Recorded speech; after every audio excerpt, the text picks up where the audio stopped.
শরীয়তপুরের ডিসি মোহাম্মদ আশরাফ উদ্দিনের সাথে আরেকজন নারী এডিসির আপত্তিকর ভিডিও সামাজিক যোগাযোগ মাধ্যমে ভাইরাল হয়েছে।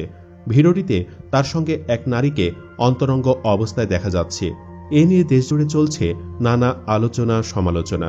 অনেকে সামাজিক যোগাযোগ মাধ্যমে লিখছেন, জামালপুরের পর এবার শরীয়তপুরে একজন রোমান্টিক ডিসি পাওয়া গেল। তবে কর্মসাধনের পর এখন বিয়ে না করে উল্টো প্রাণনাশের হুমকি দিয়েছে। রোমান্টিক ডিসির অরোমান্টিক কর্মকাণ্ড আমার বুঝে আসছে না, মাঝে মাঝে খালি ডিসিরাই রোমান্টিক হয় কেন। যাই হোক, আমাদের ভিডিওতে আলোচনা করব বাংলাদেশের কয়েকজন রোমান্টিক ডিসির অবৈধ কর্মকাণ্ড আর ফাঁস হওয়া ভিডিও নিয়ে। তালিকায় আছে দুজন নারী ডিসিও। চলুন একে একে দেখে নেওয়া যাক দুশ্চরিত্র ডিসিদের ফষ্টি নষ্টি সম্পর্কে। নাম্বার 1, শরীয়তপুরের ডিসি। এক নারীর সঙ্গে আপত্তিকর ছবি ও ভিডিও ছড়ানোর পর শরীয়তপুরের জেলা প্রশাসক মোহাম্মদ আশরাফ উদ্দিনকে ওএসডি করা হয়েছে।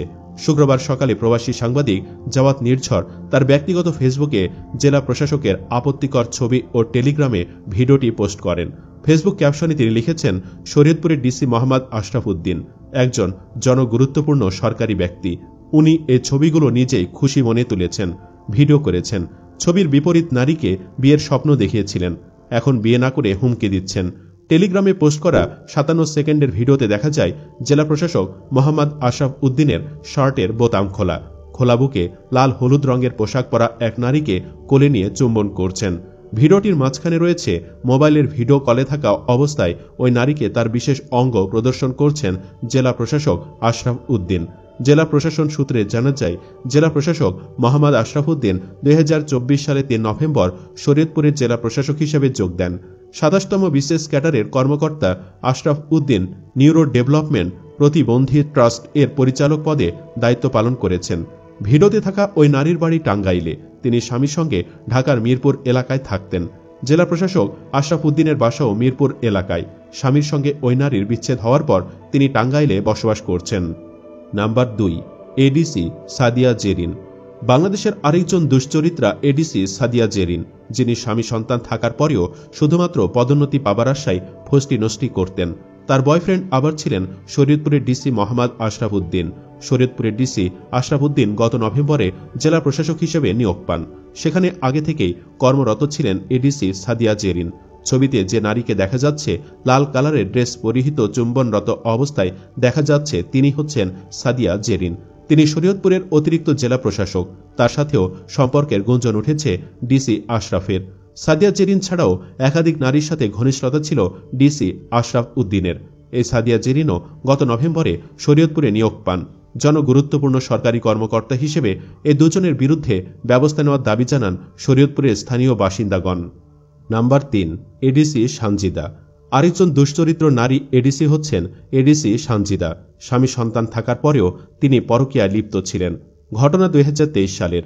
রাজধানীর শাহবাগ থানায় ছাত্রলীগের 3 কেন্দ্র নেতাকে বেদম ধোলাই করেছেন এডিসি হারুনুর রশিদ। পরে জানা যায়, স্ত্রীর সাথে পরকীয়া করার কারণে সানজিদার স্বামী আজিজুলি ওই 3 নেতাকে পাঠিয়েছিলেন।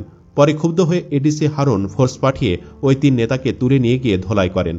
এডিসি হারুন যে নারী পুলিশ কর্মকর্তার সাথে প্রেম করে এবং পরে দ্বন্দ্বের জেরে চাকরি হারিয়েছেন, তার পুরো নাম সানজিদা আফরিন নিপা। তিনি 31 ব্যাচের বিসিএস কর্মকর্তা ও সাবেক রাষ্ট্রপতির এপিএস আজিজুল হকের স্ত্রী। সানজিদা নিজেও ডিএমপির 33 ব্যাচের বিশেষ পুলিশ কর্মকর্তা এবং ডিএমপির অপরাধ বিভাগের সাবেক অতিরিক্ত উপ পুলিশ কমিশনার। সানজিদার সাথে এডিসি হারুনের প্রেমের পরকীয়া প্রেমের সম্পর্ক। শুধু তাই নয়, সানজিদা আবার হারুনের সাবেক স্ত্রীও। দ্বন্দ্বের জেরে হারুনের সাথে ছাড়াছাড়ি হয় সানজিদার। যদিও দীর্ঘদিন পর সানজিদার পুরনো প্রেম জেগে ওঠে, তাই সানজিদা নিয়মিত হারুনের সাথে রাত কাটাতে থাকেন। বিষয়টি ভালোভাবে নিতে পারেননি তার স্বামী আজিজুল হক মামুন, আর এটি দ্বন্দ্বের মূল কারণ। বিভিন্ন সূত্রে জানা যায়, শাহবাগে জাদুঘরের সামনে চুরির দোকানে সিভিল ড্রেসের রমনা বিভাগের সাবেক এডিসি হারুন ডিএমপির অতিরিক্ত পুলিশ কমিশনার সানজিদা আফরিনকে চুরি কিনে পরিয়ে দিচ্ছিলেন। এ সময় সানজিদা আফরিন এবং হারুনকে হাতে নাতে ধরেন সানজিদার স্বামী। পরে রাষ্ট্রপতির এপিএস আজিজুল হকের সঙ্গে দ্বন্দ্বে জড়ান এডিসি হারুন। এ সময় আজিজুল হক হারুনকে মারধর করেন। খোঁজ নিয়ে জানা গেছে, এডিসি সানজিদা আফরিন নিপার গ্রামের বাড়ি টাঙ্গাইলের গোপালপুরের নাগদা শিমলা ইউনিয়নে। ওই ইউনিয়নের সাবেক চেয়ারম্যান এবং আওয়ামী লীগের নেতা ছিলেন সানজিদার বাবা। 3 বোনের মধ্যে সানজিদা 33তম বিশেষ পরীক্ষায় উত্তীর্ণ হয়ে পুলিশে যোগ দেন। পুলিশ ক্যাডারের চাকরিতে যোগ দেওয়ার আগে ঢাকা বিশ্ববিদ্যালয়ে পড়ার সময় হারুনকে বিয়ে করেন। যদিও সে তথ্য গোপন ছিল সরকারের কাছে। তাই এএসপি হিসেবে চাকুরিতে যোগ দেওয়ার পর এডিসি হারুনকে দ্বিতীয়বার বিয়ে করেন। এরপর তাদের মধ্যে সম্পর্ক ছিন্ন হয়। নাম্বার 4, জামালপুরের ডিসি। 2019 সালের একটি ভিডিও সামাজিক যোগাযোগ মাধ্যমে ভাইরাল হয়, যেখানে জামালপুরের তৎকালীন ডিসি আহমেদ কবিরের সঙ্গে তার অফিসের এক নারী সহকর্মীকে অন্তরঙ্গ অবস্থায় দেখা যায়। মূলত ডিসি অফিসের মধ্যে একটি খাস কামরায় ডিসি বিভিন্ন নারীদের সাথে এসব অপকর্ম করতেন। সাধনা অফিস সহায়ক পদে যোগদান করার পর জেলা প্রশাসকের অফিস রুমের পাশে খাস কামরাটিতে মিনি বেডরুমে রূপান্তর করতে খাট ও অন্যান্য আসবাবপত্র সহ সাজসজ্জা করেন। সে কক্ষে সাধনা ও ডিসির আপত্তিকর ভিডিও ভাইরাল হয়। অফিস চলাকালীন সময়ে তাদের রঙ্গলীলা অবাধ করতে সেই কামরার দরজায় বসানো হয়েছিল লাল ও সবুজ বাতি। রঙ্গলীলা চলাকালে লাল বাতি জ্বলে উঠত।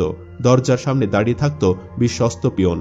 এ সময় কর্মকর্তা কর্মচারী সহ সবার জন্য প্রবেশাধিকারে নিষেধাজ্ঞা ছিল। এ সময় তার অফিসের বাহিরে ফাইলপত্র নিয়ে অপেক্ষায় থাকত কর্মকর্তা কর্মচারী সহ অনেকেই। লীলা শেষে পরিপাটি হয়ে যখন চেয়ারে বসত তখন জ্বলে উঠত সবুজ বাতি।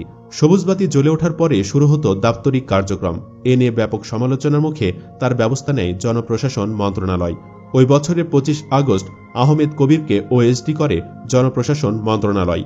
অন্যদিকে জানা যায় অফিস সহকারী সাধনার বাড়ি জামালপুরের মাদারগঞ্জ উপজেলা বালিজড়ি ইউনিয়নের সুখনগরী গ্রামে।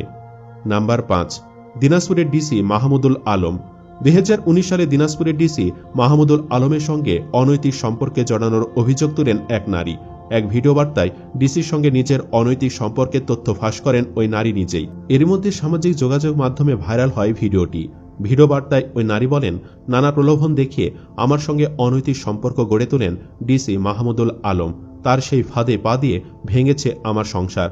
ওই নারী আরও দাবি করেন, জামালপুরের ডিসির নারী কেলেঙ্কারি ফাঁস হওয়ার পর আমার সঙ্গে যোগাযোগ বন্ধ করে দেন দিনাজপুরের ডিসি মাহমুদুল আলম। ঘটনা জানাজানি হলে আমাকে হত্যার হুমকি দেওয়া হয়। ভিডিওতে তিনি আরও বলেছেন, ডিসি মাহমুদুল আলম বিভিন্ন প্রতিশ্রুতিতে আমার সঙ্গে অবৈধ শারীরিক সম্পর্ক গড়ে তোলেন। এরই মধ্যে জামালপুরের ডিসির সঙ্গে এক নারীর ভিডিও ফাঁস হওয়ার পর থেকে দিনাজপুরের ডিসি মাহমুদুল আমার সঙ্গে যোগাযোগ বন্ধ করে দেন। পরে তার সঙ্গে আমার video call record, mobile call record সহ যাবতীয় তথ্যাদি মুছে দিতে বলেন ডিসি মাহমুদুল। সে সঙ্গে বিষয়গুলো কাউকে না জানাতে বলেন তিনি। এরপর আমাকে চাকরি থেকে বহিষ্কার করা হয়। অভিযোগকারী ওই নারী দিনাজপুরে একটি স্কুলে শিক্ষকতা করতেন। ঘটনা জানাজানি হওয়ার পর ওই নারীকে বাড়ি থেকে বের করে দেয় পরিবার। নাম্বার 6, বরগুনার ডিসি হাবিবুর রহমান।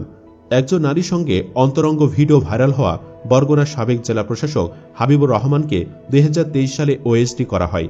হাবিবুর রহমান স্বরাষ্ট্র মন্ত্রণালয়ের জননিরাপত্তা বিভাগে সংযুক্ত যুগ্ম সচিব ছিলেন।